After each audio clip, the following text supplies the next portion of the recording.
What if I told you 5 ordinary people vanished into the sky and came back changed forever? Government reports were silent.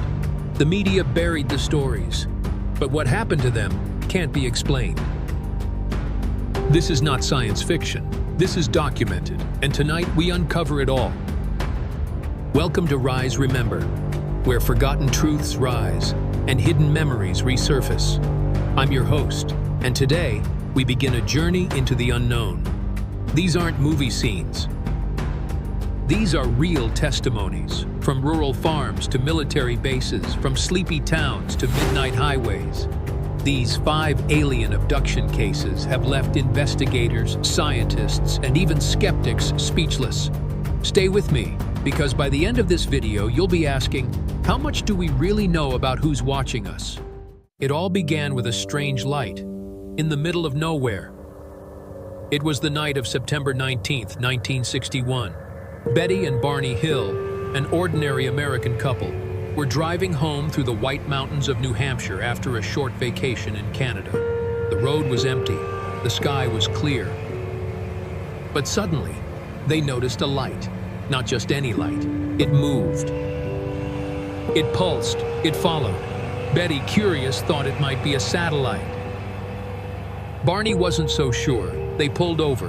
Barney looked through binoculars, and what he saw chilled him to the bone. It's not a plane. It's rotating, and it has windows. Inside, he claimed he saw figures, humanoid, watching them. He ran back to the car. As they drove away, a loud buzzing sound filled the car, and then everything went black. What happened next became one of the most debated alien abduction cases in American history. When they woke up, they were 35 miles down the road, unsure how they got there. Hours had passed. Back home, they began to notice strange things. Betty's dress was torn and covered in a pink powder. Barney's shoes were scraped, like he'd been dragged. The leather strap on his binoculars snapped. Both their watches stopped and never worked again. But the real horror began in their dreams. Betty dreamed of being taken aboard a spacecraft, cold metal tables, shining lights, strange beings who spoke without moving their mouths. Barney had flashbacks, but they weren't dreams. They were fragments, like broken glass in the mind. So months later, they sought help through hypnosis. What came out was shocking. Both Betty and Barney, interviewed separately under hypnosis, described the same details. A circular craft, gray-skinned beings with large eyes.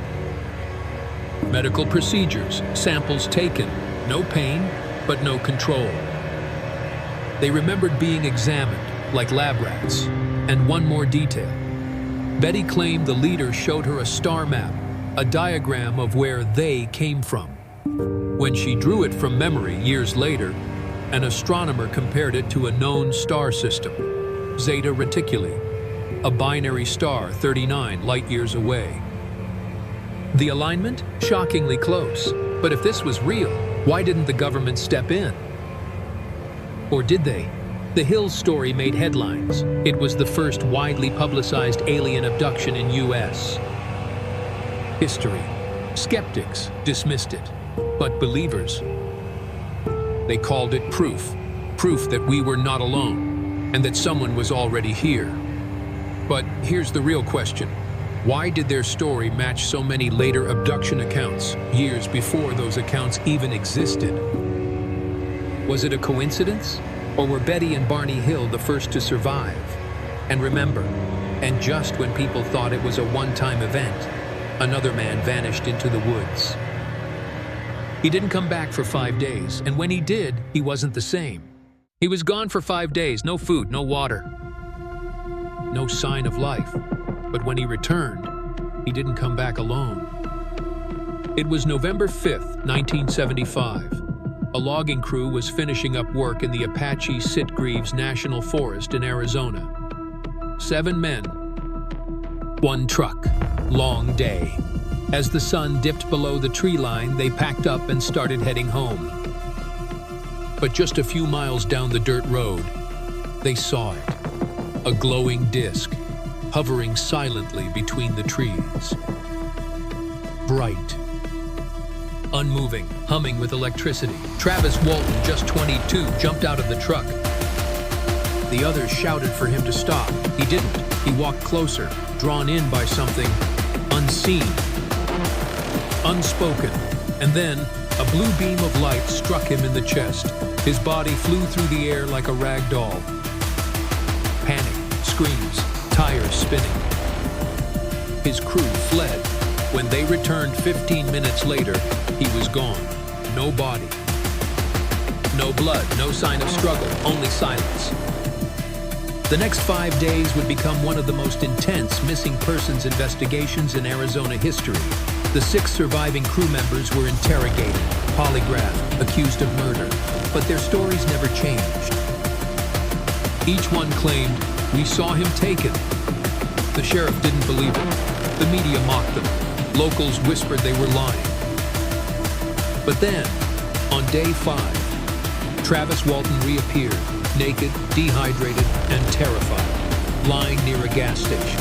He couldn't explain where he'd been, but slowly, the memories returned. I was in a curved metallic room. Everything was sterile, bright. There were beings, small, with large heads and black eyes. They touched me. They didn't speak. I couldn't move. Travis described 2 types of beings: small, gray humanoids, and taller figures in human-like uniforms, possibly overseeing them. He said he blacked out, woke up again floating, and then he was back on Earth. But here's what makes this case different. Not just the abduction, but the witnesses, 6 men. Blue-collar workers, no gain, no books. No fame, and yet all passed multiple polygraph tests. Their stories consistent, their fear palpable. To this day, not one of them has retracted their testimony, and Travis, he still speaks about it. Calmly, clearly, without embellishment. "I didn't want this, I didn't ask for this, but it happened. And I remember it, like a scar on the inside of my mind." Travis Walton. Even skeptics admit, something happened in that forest.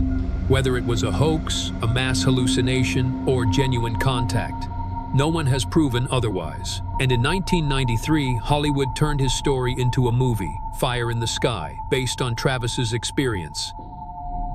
But even the film didn't capture the raw fear of the real thing. So the question remains, what did Travis Walton really see up there? And more importantly, why was he returned? And just when people thought they'd heard it all, another strange encounter shook the South. Not with grays, not with tall whites, but with something robotic. They didn't walk, they floated, and they weren't human. October 11th, 1973, Pascagoula, Mississippi. A quiet fishing town nestled beside a slow, muddy river. 2 co-workers, Charles Hickson, 42, and Calvin Parker, 19, decided to go night fishing after their shift at the shipyard. Just a regular Thursday night. Until something arrived. As the sun dipped below the horizon, the riverbank grew still. Then, a strange blue light descended from the sky. A metallic hum, a blinding flash, and out of that light came 3 beings. Not little green men, not grays. These were tall, robot-like creatures, with cone-shaped heads, pincher hands, and skin that looked wrinkled, like an elephant's. They didn't speak. They didn't walk. They hovered silently toward the men. And then, everything changed. "I couldn't move," Calvin later said. "I was conscious, but paralyzed." Both men were lifted off the ground, carried into a craft, and placed on cold metal tables. There were bright lights, humming machines, and then a needle-like device scanned their bodies. Neither man remembers feeling pain, but they do remember one thing clearly. They weren't alone in that ship. Charles described seeing a shadowy figure, more human-like than the others, watching, taking notes. Then, just like that, they were dropped back at the riverbank. No warning. No explanation, just silence. And here's the strange part. They didn't run.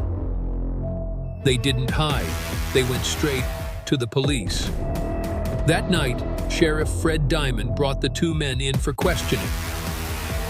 At first, he was skeptical, thought it might be a prank, or worse, so he tried a trick. He left them alone in the interrogation room, but secretly recorded their conversation. What he captured changed everything. Instead of celebrating a hoax, the men whispered in sheer terror, "They're gonna come back, Charlie. I'm scared to death. I know they're real. I know what I saw." The tape revealed two traumatized men, genuinely shaken. The fear wasn't fake, and this wasn't just their story. Others that night reported seeing strange lights in the sky over Pascagoula. The local Air Force base, dead silent, no follow-up. No interviews, no investigations. Why?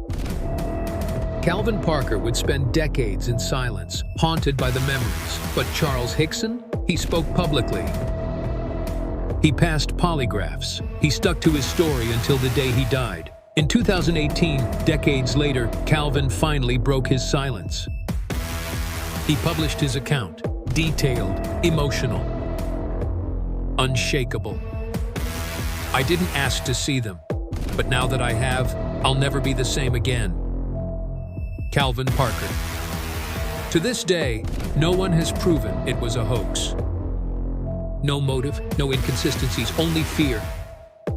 And a story that refuses to die. And if you think two men is strange, what about four? Four friends. One canoe trip, one glowing light, and memories that only returned under hypnosis. Four men went into the Maine wilderness. They came back with a story they couldn't remember. Not yet. August 20th, 1976, Allagash Waterway, Maine. A remote stretch of forest and lakes, no roads, no towns. Just nature and the unknown. Four college friends, Jim Weiner, Jack Weiner, Charlie Foltz, and Chuck Rack, went on a camping trip. Fishing, canoeing, stargazing. On the second night, they noticed a strange light hovering above the trees. It wasn't a star. It wasn't a helicopter. It moved silently, deliberately. They shined a flashlight into the sky, hoping to signal it, but instead, they summoned it. The light responded, darting toward them with impossible speed. Panic set in. They rushed to shore, jumped out of the canoe, and the next thing they remembered was standing on the riverbank, staring at the glowing object as it ascended and disappeared into the sky. Time had passed, but how much? Their campfire, which they had just lit, was now completely burned out. Hours gone. They spoke little of it, finished the trip, went home. But something wasn't right. Nightmares. Identical ones, all four men, dreaming of being on metal tables, surrounded by beings with large heads, long fingers, and no mouths. Eyes. Only eyes. They began to experience health issues, flashes of memory, and severe anxiety. Finally, years later, Jim Weiner, who had suffered a head injury, began seeing neurologists and psychiatrists trying to understand his disturbing visions. One doctor suggested hypnosis. What came out was nothing short of chilling. Each man, interviewed separately, described the same scene: a cold, sterile ship. Needles, tubes, procedures, telepathic communication, and perhaps most disturbing of all, a sense of being watched, not just during the abduction, but every day since. Charlie Foltz described a light scanning his body, paralyzing him. Jim Weiner spoke of feeling emotionless and exposed, like he wasn't human in their eyes. Jack Weiner recalled insect-like creatures observing from the shadows, taking notes. Chuck Rack, the most skeptical of the group, admitted, I didn't want to believe it. But the memories, they weren't dreams. They were something else. Multiple polygraph tests, drawings compared side by side, identical. Their stories never changed. Even the lead psychiatrist, Dr. Raymond Fowler, who initially doubted them, eventually said, "If these men are lying, they're the best I've ever seen." To this day, the Allagash case remains one of the strongest multi-witness alien abduction events ever recorded. No motive, no publicity stunts, just four friends, haunted by a night under the stars. It was like being pulled out of reality and dropped into someone else's experiment. Jim Weiner. So what do we do with a story like this? If four grown men all remember the same abduction separately under hypnosis years later, is it mass delusion, shared trauma, or evidence? And if you thought the woods were strange, wait until you hear what happened in Manhattan, in front of a high-rise building, witnessed by diplomats, in the heart of New York City. November 30th, 1989. It's 3:15 in the morning. Linda Cortile, a quiet woman living in a high-rise apartment near the United Nations headquarters, awoke to a strange blue light filling her bedroom. She was levitating, paralyzed, floating out of her window, and rising toward an enormous, silent craft hovering in the sky. What happened next should have been dismissed as a nightmare, except there were witnesses. Not one, not two, but multiple high-profile witnesses, including two men claiming to be UN security officers, reported seeing the exact same event. These men later came forward anonymously. They had been parked nearby for a diplomatic mission when they looked up and saw a woman floating horizontally through a closed window. One man reportedly said, "I've seen a lot of things in my life, but this shook me to my core." They weren't alone. A political figure from South America, staying at a nearby hotel, confirmed seeing the same thing from his window. That's when Bud Hopkins entered the picture, a respected researcher in the UFO and alien abduction field. Linda contacted him, so did the witnesses. None of them knew each other. All told the same story, but here's where it gets even stranger. One of the security men, known only as Richard, became obsessed with the event. He tracked Linda down, harassed her, demanded answers. He later confessed, "I couldn't live with what I saw." It changed everything. Reality cracked open that night. Under hypnosis, Linda described being brought aboard a craft, placed on a table, and surrounded by beings with large black eyes and long fingers. They showed her a child, one she believed was hers, but not entirely human. This detail is one of the most controversial in abduction lore, the hybrid children theory, suggesting ongoing genetic experiments involving humans and aliens. It wasn't just me, people saw it. They saw me leave. Linda Cortile skeptics attacked the story, calling it hysteria or a hoax, but none could explain. The independent witness reports, the psychological aftermath in all involved, the missing time Linda experienced, and the strange marks on her body. Bud Hopkins called it the most compelling urban abduction case in modern history. To this day, no explanation has fully debunked what happened that night above the East River. So if aliens can appear in the middle of New York City with multiple witnesses, what else might they be capable of? And that's the question no one in government seems eager to answer. Because here's the thing, UFO sightings over major cities have increased, but public acknowledgement still near zero.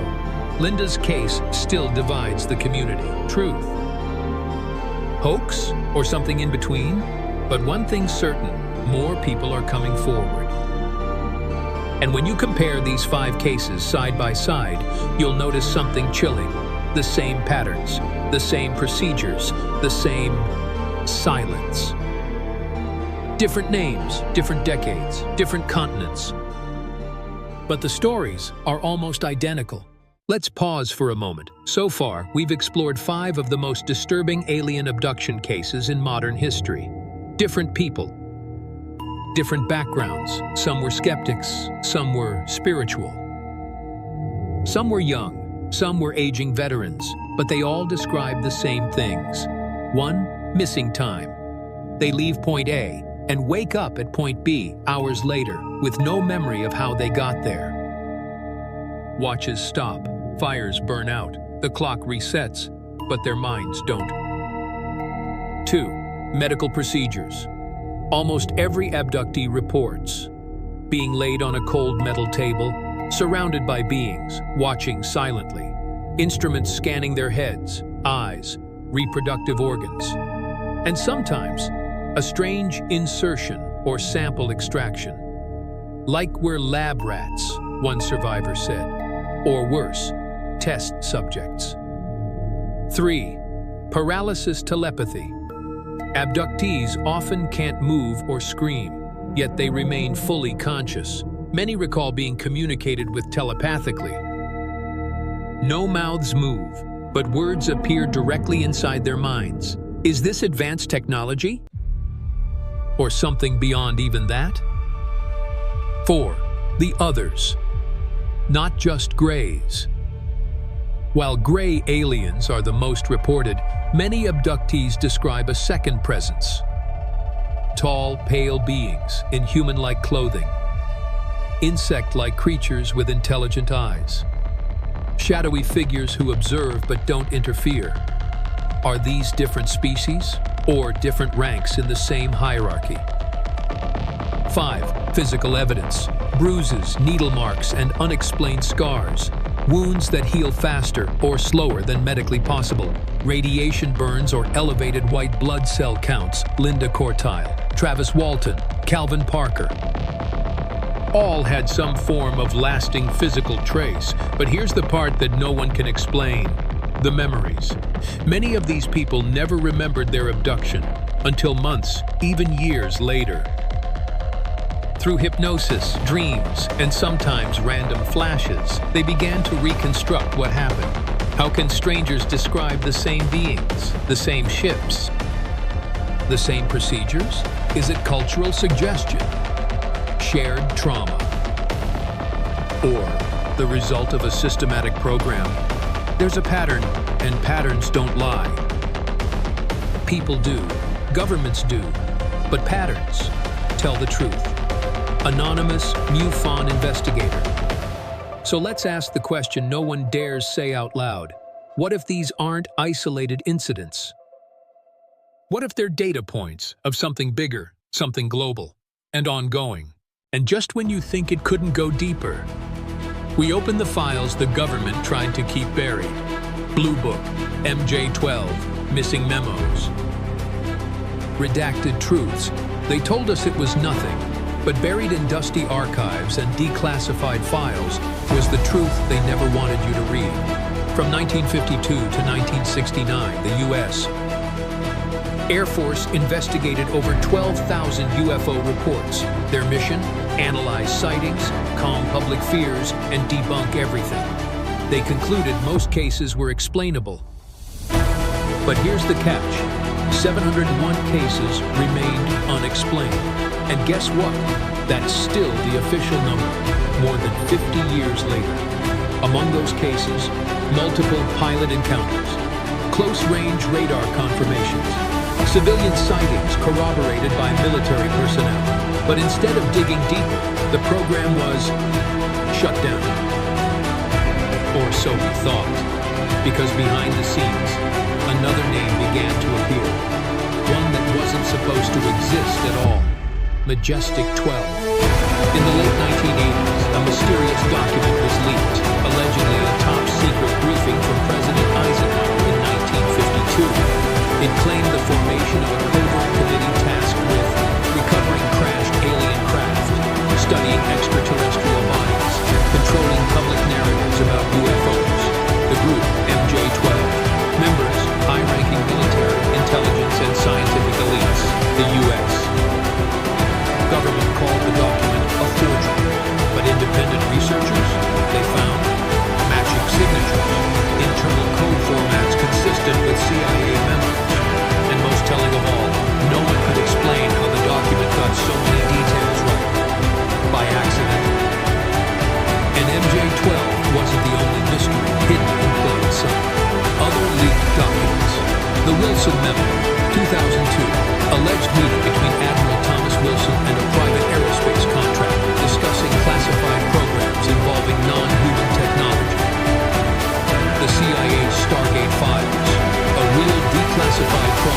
investigating remote viewing and psychic phenomena funded by the US government.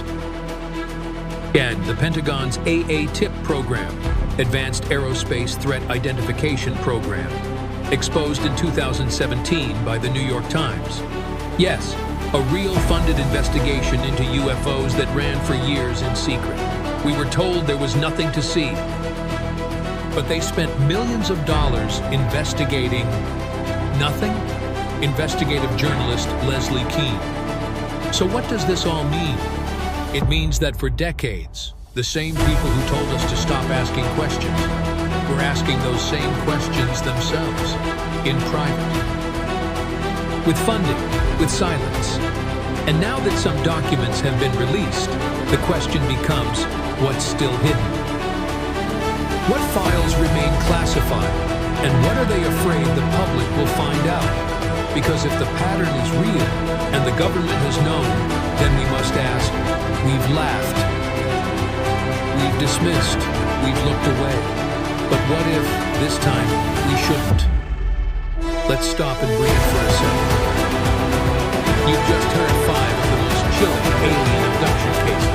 You've seen the repeating patterns, the matching memories. The files that were once hidden and are now being acknowledged.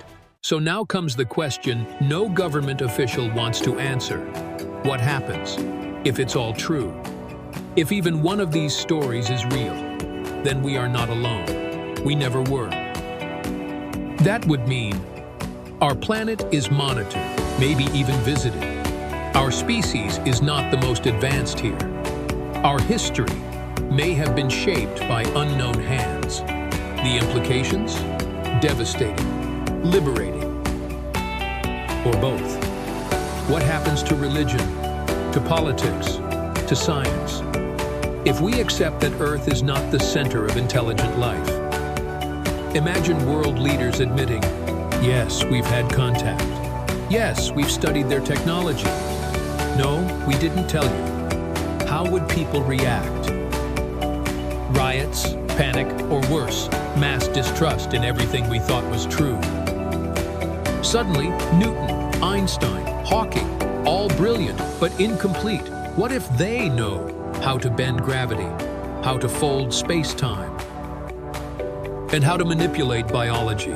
Would our science accelerate or collapse under the weight of what we don't know? We've spent centuries asking if we're alone. But maybe the real question is, why haven't they answered? Or did they?